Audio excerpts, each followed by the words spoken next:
وبائیں کیوں آتی ہیں، آفتیں کیوں نازل ہوتی ہیں؟ چلیں یہ تو ایک عمومی مسئلہ ہے، تو انسان کی ذاتی زندگی پر بہت سارے تغیر آتے ہیں، انسان کی زندگی پر بڑے اتار چڑھاؤ آتے ہیں، انسان کو بڑے بڑے زندگی میں دھچکے لگتے ہیں، انسان کو زندگی میں بڑی تکلیفیں آتی ہیں، کچھ ایسی آتی ہیں جھنجھوڑ کر رکھ دیتی ہیں، لیکن انسان بعض اوقات یہ سوچتا ہے کہ یہ سب بغیر کسی سبب سے ہو رہا ہے، لیکن نہیں، انسان کے بہت سارے آلام، اس کے بہت سارے مصائب، انسان کی بہت ساری تکلیفیں اس کے اپنے کرتوت ہی کا نتیجہ ہوتا ہے۔ انسان زندگی میں بہت سارے ایسے کام کرتا ہے کہ جس کی وجہ سے اسے وقتی طور پر معلوم نہیں ہوتا کہ میرے یہ گناہ، یہ میری غلطیاں، یہ مجھے کہاں تک لے کر جائیں گے، وقتی فائدے، وقتی لذتیں، وقتی سکون کے لیے وہ کیا سے کیا کر گزرتا ہے، لیکن اس کے بعد ہوتا یہ ہے کہ جو وقت گزرتا ہے تو چونکہ ہر عمل جو ہے اس کا ایک اثر ہوتا ہے، اور غلطی کبھی بھی باج نہیں ہوتی، غلطی کبھی باج نہیں ہوتی، بلکہ غلطی کے پیٹ سے مزید معاملات جنم لیتے رہتے ہیں، تو پھر ایک وقت ایسا آتا ہے کہ وہ انسان اس کے شکنجے میں پھنس جاتا ہے، اور اس وقت پھر وہ چیختا ہے، پکارتا ہے۔ یہ ایک فرد کا بھی معاملہ ہے اور یہ قوموں کا بھی معاملہ ہے، اقوام کا بھی معاملہ ہے۔ انفرادی غلطیاں فرد کو تکلیف دیتی ہیں، اور اجتماعی غلطیاں، اجتماعی گناہ وہ بڑے عذاب کی شکل میں، وہ بڑے قحط کی شکل میں سامنے آتے ہیں، لیکن ہوتا یہ ہے کہ بعض اوقات وہ جو آلام ہیں، مصائب ہیں، وبائیں ہیں، یہ کچھ لوگوں کے لیے تو آزمائش بن جاتی ہیں، لیکن کچھ لوگوں کے لیے یہ یقیناً عذاب الہی کا ایک تازیانہ عبرت بن جاتی ہے۔ اور اگر ہم قرآن کو دیکھیں تو قرآن پاک میں بھی جا بجا یہ ارشاد ہمیں ملتا ہے کہ اللہ نے گناہگار قوموں کو وقتاً فوقتاً ان کے گناہوں کی وجہ سے عذاب میں مبتلا کیا تاکہ یہ لوگ واپس پلٹیں، یہ لوگ خدا کی طرف رجوع کریں۔ اللہ تعالیٰ نے سورہ بقرہ میں آیت نمبر 59 میں ارشاد فرمایا فَأَنزَلْنَا عَلَى الَّذِينَ ظَلَمُوا رِجْسًا مِّنَ السَّمَاءِ بِمَا كَانُوا يَفْسُقُونَ کہ ہم نے ظالموں پر آسمان سے عذاب نازل کیا اس لیے کہ یہ فاسق تھے، یہ گناہگار تھے، یعنی نزول عذاب کی اللہ نے وجہ بیان فرمائی کہ بما كانوا يفسقون، یہ گناہ کرتے تھے، یہ گناہوں میں اس حد تک چلے گئے تھے کہ وَأَحَاطَتْ بِهِ خَطِيئَتُهُ، بعض گناہ اتنے بڑے ہوتے ہیں کہ وہ بندے کو ڈھانپ لیتے ہیں، اللہ تعالیٰ بہت سارے گناہوں کو معاف بھی فرما دیتے ہیں، درگزر کر دیتے ہیں، لیکن بعض اوقات افراد ہوں یا قومیں ہوں وہ اتنی بڑی غلطی کر دیتی ہیں کہ پھر وہ اس سے بچ نہیں سکتے، وہ اس کے وبال سے نہیں نکل سکتی، اور اس کی طرف اللہ نے قرآن میں اشارہ کیا ہے کہ بلا من کسب سیئۃ وَأَحَاطَتْ بِهِ خَطِیئَتُهُ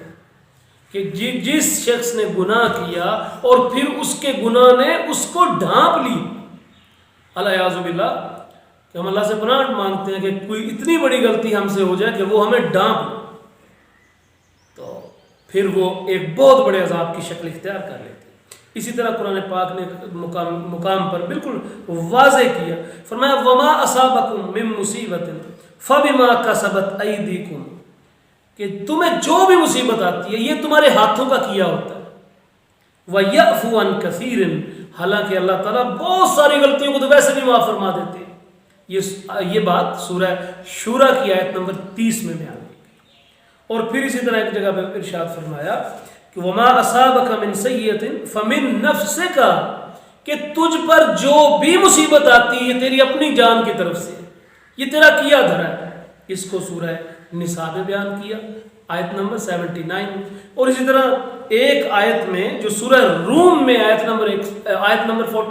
41 اس میں تو بالکل واضح کر دیا، فرمایا کہ ظہر الفساد فی البر والبحر بما کسبت ایدی الناس کہ یہ جو خشکی اور تری میں فساد ہے، وبائیں ہیں، آفتیں ہیں، خشکی کا بھی ذکر کیا، تری کا بھی ذکر کیا. یعنی خشکی کا اس طرح کہ زمین پر جو کچھ ہو رہا ہے، دیکھیں آج کل کرونا وبا ہے، پوری دنیا اس میں بیچاری ایک پھنسی ہوئی ہے. اور تری کا اس طرح ذکر کیا کہ بعض اوقات سونامی نہیں آ جاتا، بعض اوقات طوفان آ جاتے ہیں. میں خشکی ہو یا تری ہو، اس میں جو بھی یہ فساد آ جاتا ہے، یہ جو تغیر آ جاتا ہے، وہ بیماریاں پھوٹ پڑتی ہیں عجیب و غریب قسم کی. تو فرماتے ہیں کہ یہ کیا ہے؟ یہ بما کسبت ایدی الناس، یہ لوگوں کے ہاتھوں کا کیا تھا. لیذیقہم بعض الذی عملوا لعلہم یرجعون، تاکہ اللہ ان کو مزہ چکھائے ان کے کچھ اعمال کا، تاکہ وہ اللہ کی طرف پلٹ کر آئے. یہ بات سورہ روم میں بیان کی گئی. تو ان آیات سے یہ بات واضح ہو جاتی ہے، بالکل کلیئر ہو جاتی ہے کہ ہم پر آنے والے آلام اور ہم پر آنے والے مسائل، ہم پر آنے والی وبائیں، یہ بغیر کسی سبب کے نہیں ہوتے. ان کے پیچھے اسباب ہوتے ہیں، انفرادی بھی ہوتے ہیں، اجتماعی بھی ہوتے ہیں. آج میں آپ کو نبی علیہ الصلوۃ والسلام کی زبان اطہر سے کچھ باتیں بتاؤں گا تاکہ ہمیں پتہ چل جائے کہ اگر یہ ہمارے ساتھ ہو رہا ہے تو اس کے پیچھے ہمارا یہ گناہ ہے، غلطی ہے، اور پوری اجتماعی غلطی ہے. اور آپ دیکھیں گے، بالکل دیکھیں گے کہ ویسے ہی ہو رہا ہوگا. حضرت ابن عمر بیان کرتے ہیں، امام ابن ماجہ نے روایت کیا. ابن عمر کہتے ہیں کہ اللہ کے رسول صلی اللہ تعالیٰ علیہ وسلم نے ہماری طرف توجہ فرمائی اور آپ نے ارشاد فرمایا کہ اے مہاجرین، جب تم 5 باتوں میں مبتلا کر دیے جاؤ، اور میں خدا سے پناہ مانگتا ہوں کہ تم ان باتوں میں مبتلا کیے جاؤ، تو سمجھنا جب تم 5 باتوں میں مبتلا ہو جاؤ گے تو پھر دیکھو کہ تمہارے ساتھ کیا ہوتا ہے. پہلی بات آپ نے فرمایا، جب کسی قوم میں فحاشی پھیل جاتی ہے، جب کسی قوم میں فوش ہو، بدکاری عام ہو جاتی ہے، فحاشی عام ہو جاتی ہے، تو کیا ہوتا ہے؟ تو فرمایا ان میں طاعون پھیل جاتا ہے، وبا، طاعون پھیل جاتا ہے، اور ایسی ایسی بیماریاں پھیل جاتی ہیں جو اس سے پہلے کبھی ظاہر نہیں ہوتی. اللہ اکبر. فرمایا جب فحاشی عام ہوتی ہے نا، لم یظہر الفاحشۃ فی قوم قط، کہ جب کسی قوم میں فحاشی پھیل جائے، عریانی پھیل جائے، زنا پھیل جائے، بدکاری پھیل جائے، ناچ گانا پھیل جائے، میں جب یہ پھیل جائے گا نا تو پھر کیا ہوگا؟ پھر طاعون پھیلے گا. یہ ایک وبا تھی، جس طرح کرونا وبا ہے، طاعون پھیلے گا، اور وہ بیماریاں بھی پھیلیں گی جن کے تمہیں نام تک بھی نہیں پتا، تم سے پہلے وہ بیماریاں نہیں آئی ہوں گی. اور یقین جانے مزے کی بات یہ کہ کرونا کی بیماری آج سے پہلے نہیں آئی. اسی طرح دوسرے نمبر پر فرمایا کہ جب تم ناپ تول میں کمی کرو گے، ناپ تول میں کمی کرو گے تو تم پر قحط اور مصیبتیں نازل ہوگی، اور بادشاہ تم پر ظلم کریں گے، بادشاہ تم پر ظلم کریں گے. یہاں پر اس کو بھی واضح کر دیں، یعنی بادشاہ تمہیں ستائیں گے، اور یہ نتیجہ کس کا ہوگا؟ کہ تم ناپ تول میں کمی کرو گے. اور پھر فرمایا کہ تم پر قحط ہوگا، بھوک پڑ جائے گی، ہر چیز ہوتے ہوئے بھی تم بھوکے مرو گے. فصلیں عام ہوگی لیکن پھر بھی قحط ہوگا، کوئی بھی چیز نہیں ملے گی. تو یہ علامت ہوگی تم ناپ تول میں جب کمی کرو گے تو قحط بھی آئے گا، اور بادشاہ بھی تمہارا شکنجہ کس کے رکھیں گے، تمہیں مختلف طریقوں سے سزائیں دیں گے. اور تیسرا ارشاد فرمایا کہ جب تم زکوٰۃ کی ادائیگی چھوڑ دو گے تو اللہ تعالیٰ بارش کو روک دے گا. اور ساتھ فرمایا کہ اللہ تعالیٰ یہ فرماتے ہیں کہ اگر زمین پر چوپائے نہ ہوتے، بے گناہ جانور نہ ہوتے، تو آسمان سے پانی کا ایک قطرہ بھی نہ گرتا. یعنی تم